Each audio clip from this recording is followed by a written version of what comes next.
మన ప్రభుని యేసుక్రీస్తు నామమున అందరికి ప్రైజ్ ద లార్డ్. నేటి హెబ్రోని క్యాలెండర్ వాగ్దానము కీర్తనల గ్రంథము 113వ అధ్యాయము 3వ వచనము. సూర్యోదయము మొదలుకొని సూర్యాస్తమయము వరకు యెహోవా నామము స్తుతి నొందదగినది. కీర్తనకారుడు సెలవిస్తున్నటువంటి మాటలు, సూర్యుడు ఉదయించేటువంటి టైం నుంచి సూర్యుడు ఆగిపోయేంత వరకు యెహోవా నామము స్తుతి నొందదగినది అని చెబుతున్నటువంటి మాటలు. ఇక్కడ ఇది 2వ వచనం చూస్తే, ఇది మొదలుకొని ఎల్లకాలము దేవుణ్ణి స్తుతించాలి. సూర్య ఉదయం మొదలుకొని సూర్య అస్తమమయ్యే వరకు దేవుణ్ణి స్తుతించాలి. దావీదు భక్తుడు, నా బ్రతికినంత కాలము నేను దేవుని స్తుతిస్తాను, నిరంతరము నా నోట ఆయన కీర్తి ఉంటుంది, నిరంతరము నా నోట ఆయన స్తుతులు ఉంటాయి అని అంటున్నటువంటి మాటలు మనకు తెలుసు. కాబట్టి ఇక్కడ యెహోవా నామము ఎంత బలమైనటువంటిదో మనము తెలుసుకోవాలి. ఆయన నామము శక్తి కలిగినటువంటిది, ఆయన నామము ప్రభావము కలిగినటువంటిది, ఆయన నామము ఎంతో ఎంతో బలము, ఘనత, ప్రభావము కలిగినటువంటిది. ఆయన నామమును మనము స్తుతించే వారముగా ఉండాలి. ప్రతి దాని విషయమై స్తుతులు చెల్లించే వారముగా ఉండాలి. పగలేనా అని అంటే మన ఇష్టము, ఎల్ల వేళలా నిరంతరము దేవుని స్తుతించే వారముగా ఉండాలి, స్తుతించే వారముగా ఉండాలి. కీర్తనకారుడు 119వ అధ్యాయం 164వ వచనంలో, దినమునకు నేను 7 మార్లు యెహోవాను సన్నుతించేదను అని అంటున్నాడు, యెహోవాను స్తుతించేదను అని అంటున్నాడు. దినమునకు 7 మారులు ప్రతిదాని విషయమై లేచినది మొదలుకొని తను మరలా రోజు గడిచిపోయేంత వరకు కూడా 7 మార్లు స్తుతిస్తున్నటువంటి వాడుగా ఉన్నాడు. దేవుని స్తుతించడం ఎంతో మంచిది, దేవుని ఆరాధించడం ఎంతో మంచిది, ప్రతి దాని విషయమై కృతజ్ఞతాస్తుతులు చెల్లించడం ఎంతో మంచిది. అపోస్తలుడైన పౌలు గారు కూడా చెబుతూ ఉంటారు కదా, మొదటి తెస్సలోనికి రాసిన పత్రిక 5వ అధ్యాయంలో, మీరు ప్రతి దాని విషయమే దేవునికి కృతజ్ఞతాస్తుతులు చెల్లించాలి, స్తుతులు చెల్లించాలి, దేవునిని స్తుతించే వారముగా ఉండాలి. ప్రతి దాని విషయమై దేవుని స్తుతించే వారముగా, ఆరాధించే వారముగా. స్తుతి విధము ఏదనగా అని మనము చూస్తూ ఉంటాము 2వ దినవృత్తాంతాల గ్రంథము 16వ అధ్యాయంలో. ఎలాగ ఇశ్రాయేలు ప్రజలు దేవుని స్తుతిస్తూ వచ్చినారో, వారు గడిచినటువంటి బ్రతుకులో ఏ విధంగా పడిపోతూ వచ్చినారో, దేవుడు వారి ఎడల చేసినటువంటి మేలులు ఏమిటో, వాళ్ళు ఏ విధంగా కంటికి కనుపాపాలు కాపాడుతూ వచ్చినాడో, దేవుడు అలాగా స్తుతి చెల్లించాలి, ఈ విధంగా స్తుతి చెల్లించాలని మనం అక్కడ చూస్తూ ఉంటాం. కాబట్టి ప్రతి దాని విషయమై కృతజ్ఞతాస్తుతులు చెల్లించే వారముగా ఉండాలి.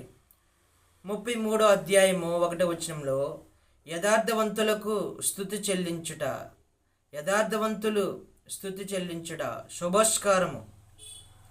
యథార్థవంతులు స్తుతి చెల్లించాలి, అది మంచిది, అది గొప్ప విధానములోనికి నడిపించేటువంటిదిగా ఉంటుంది.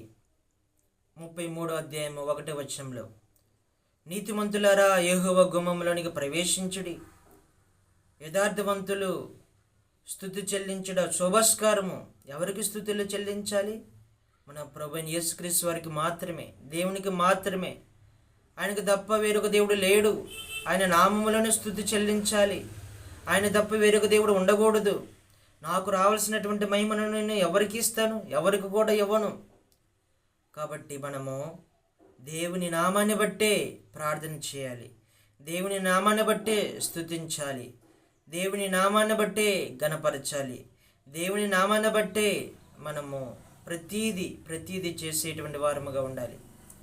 ప్రార్థన చేసిన, ఆరాధన చేసిన, ఏది చేసినా సరే యెహోవా నామమును బట్టి చేసేటువంటి వారముగా ఉండాలి. దేవుని నామమును బట్టి, పరిశుద్ధమైనటువంటి నామమును బట్టి, భయంకరమైనటువంటి నామమును బట్టి, కరుణ వాత్సల్యత కలిగినటువంటి నామమును బట్టి, మహిమ కలిగినటువంటి నామమును బట్టి, కృపా సంపత్తి కలిగినటువంటి నామమును బట్టి, దేవుని నామాన్ని బట్టి మనము సమస్తము చేసేటువంటి వారముగా ఉండాలి, స్తుతి చెల్లించే వారముగా ఉండాలి.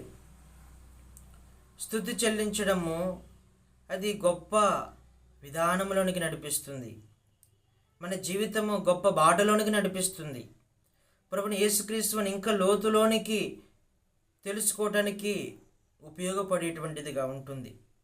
మరిచిపోజాలము ఆరాధించేవారముగా, స్తుతించేవారముగా, నిరంతరము ఆయన జ్ఞాపకం చేసుకుంటూ ఉంటాము. కాబట్టి స్తుతులు చెల్లించేటువంటి జీవితము మన దగ్గర కనిపించాలి. ప్రతిదాని విషయమై దేవుణ్ణి ఆరాధించేవారముగా, స్తుతించేవారముగా ఉండాలి. 145వ అధ్యాయము చూస్తే మనం ఇక్కడ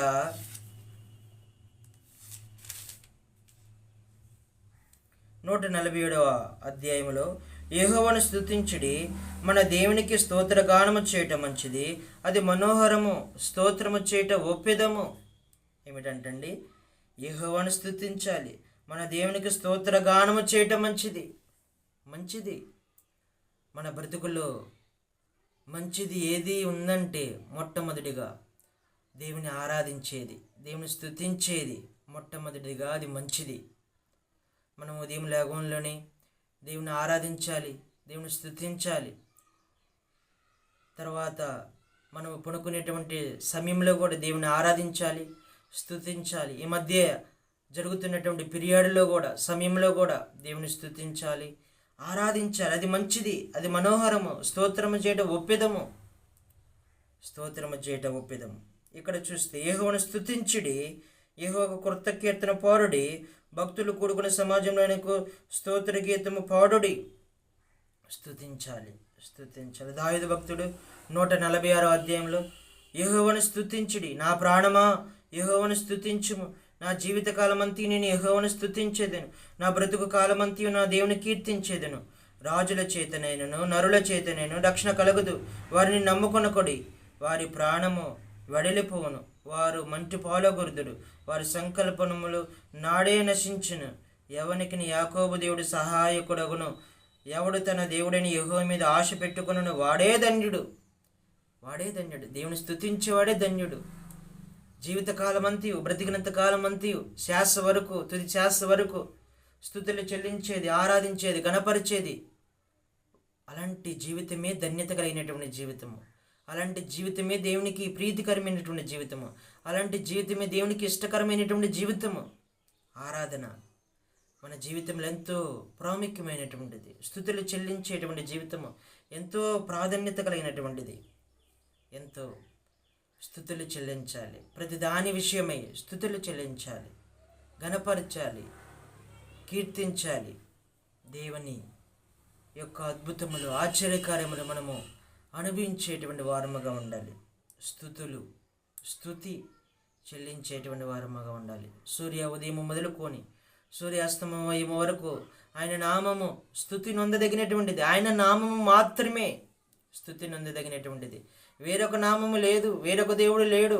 నేను తప్ప వేరొక దేవుడు మీకు ఉండకూడదు. ఆకాశం అందే కానీ, కింద భూమి అందే కానీ ఏ రూపమును మీరు చేసుకునకూడదు. ఆయన నామమునే ఉచ్చరించాలి, ఆయన నామమునే మనము గణపరచాలి, ఆయన నామమునే మనము హెచ్చించాలి, ఆయననే గణపరచాలి. ఆయన తప్ప వేరొకరిని గణపరిచిన, వేరొకరిని ముఖస్థుతి చేసిన, వేరొకరిని మనము హైలైట్ చేసిన, ఎక్కువగా చేసిన, నాకు రావాల్సినటువంటి మహిమను నేను ఎవరికి ఇస్తాను? ఎవరికి కూడా ఇవ్వను. ఆయనకి మాత్రమే రావాలి మహిమ. మనుషులకి ఇచ్చినామనుకోండి, అది బహుభయంకరమైనటువంటి పాపం. అది విగ్రహారాధనతో సమానం. ఈ రోజుల్లో దేవుని పక్కన పెట్టేసి ప్రజలను, మనుషులను, ప్రతి వారిని సన్మానించేటువంటి వారముగా ఉన్నాం. దేవుని కంటే ఎక్కువగా లైక్ చేసేటువంటి వారముగా, ఇష్టపడేటువంటి వారముగా ఉంటున్నాము. దేవుణ్ణి కనిపించట్లేదు. దేవుని యొక్క హృదయము, దేవుని యొక్క మనస్సు, దేవుని యొక్క చూపు హృదయంలో కనిపించట్లేదు. ఎటు చూసినా సరే నటన జీవితము, ఎటు చూసినా సరే వేషధారణ జీవితము, ఎటు చూసినా సరే భక్తి లేనటువంటి జీవితంతో జీవిస్తున్నటువంటి వారిగా ఉన్నారు. ఆయన నామమును స్తుతినొందదగినటువంటిది. ఆయన నామాన్ని గణపరచు, ఆయన నామాన్ని హెచ్చించు, ఆయననే గణపరచు, ఆయననే పొగిడి కీర్తించి పూజించు. ఆయన తప్ప వేరొక రూపమును, నీ ఇష్టాన్ని, నీ యొక్క జీవితమును, నీకు ఏదైతే ఇష్టమో, నువ్వు ఎవరినైతే ఇష్టపడుతూ ఉన్నావో దేవుని కంటే, అది దేవునికి మంచిది కాదు. అది నీ జీవితానికి కూడా మంచిది కాదు. ప్రియ సహోదరుడ సహోదరి, యెహోవా నామము స్తుతి నొందదగినటువంటిది. ఆయన నామము మాత్రమే, ఆయన నామము మాత్రమే. ఇది కాకుండా దేవునిని పక్కన పెట్టేసి మిగతా వాటన్నిటి వైపు మనము మొగ్గు చూపేమనుకోండి, మన జీవితము పతనావస్థితి వెళ్ళేటువంటిదిగా ఉంటుంది. మన జీవితము దేవుని యొక్క ఆజ్ఞను అతిక్రమించినటువంటి వారముగా ఉంటాము. ఆజ్ఞ అతిక్రమమే పాపం వల్ల వచ్చే జీతము మరణము. కాబట్టి దేవుడు చెప్పినటువంటి విధానములో మనము వాక్యానుసారంగా జీవించేటువంటి వారముగా ఉండాలి. ఇలాగా జీవించడం వలన దేవుని నిజముగా స్తుతించే వారముగా ఉంటాము. దావీదు గారు మాదిరిగా ఇలాగ దేవుడు వాక్యం అంటే ప్రతి ఒక్క కుటుంబంలో అనుభవపూర్వకమైనటువంటి స్తుతులు చెల్లించేటువంటి వారుగా ఉండాలని దేవుడు మాట్లాడుతున్నటువంటి మాటలు. కాబట్టి ప్రతి ఒక్కరిని దేవుడు దీవించి ఆశీర్వదించిన గాక. ప్రార్థన చేసుకుందాం. పరిశుద్ధుడా, ప్రేమగల తండ్రి, మీ పరిశుద్ధ నామాన్ని బట్టి వందనాలయ్యా. ఈ ఉదయకాల సమయంలో మాతో మాట్లాడినందుకు వందనాలు. మీ నామము స్తుతి నొందదగినటువంటిదయ్యా. ఉదయము మొదలుకొని సూర్యాస్తమయం వరకు ప్రభా ఎల్లవేళలా నిరంతరము స్తుతి నొందదగినటువంటిది. మీ నామము మాత్రమే ప్రభా, నామాన్ని గుర్తిరిగేటువంటి వారము, మీకు ఇచ్చేటువంటి ప్రాధాన్యత, మీకు ఇచ్చేటువంటి ఘనత, మీకు ఇచ్చేటువంటి ప్రభా ఆధిక్యత మేము నేర్చుకునేటువంటి వారముగా మమ్మల్ని సిద్ధపరచండి. మిమ్మల్ని కాకుండా వేరొక దానిని ఆశ్రయించి నష్టపోకుండా, నాశనమైపోకుండా, మనుషుల వైపు చూడకుండా ప్రభా మా భక్తి జీవితాన్ని మార్చండి, మా జీవితాలను మార్చండి, సరిచేయమని నిజమైనటువంటి ఆరాధికుడుగా దావీదు గారి వలె నిరంతరము ఎల్లవేళలా ప్రభా మేము స్తుతించి ఆరాధించే వారముగా, అనుభవపూర్వకముగా మేము కీర్తించే వారముగా మమ్మల్ని సిద్ధపరుస్తున్నామని ప్రార్థన చేస్తూ, వాక్యం ఉంటున్నటువంటి ప్రతి ఒక్క కుటుంబాన్ని దీవించి ఆశీర్వదిస్తున్నామని, వాక్యానుసారంగా జీవించేటువంటి జీవితం ప్రతి ఒక్కరికి దయచేయమని ప్రార్థన చేస్తూ, ఈ నా ప్రార్థన ప్రభువైన యేసుక్రీస్తు వారి పరిశుద్ధ నామములో ప్రార్థించి అడిగి వేడుకుంటున్నాం తండ్రి. ఆమేన్. అందరికీ ప్రైజ్ ద లార్డ్.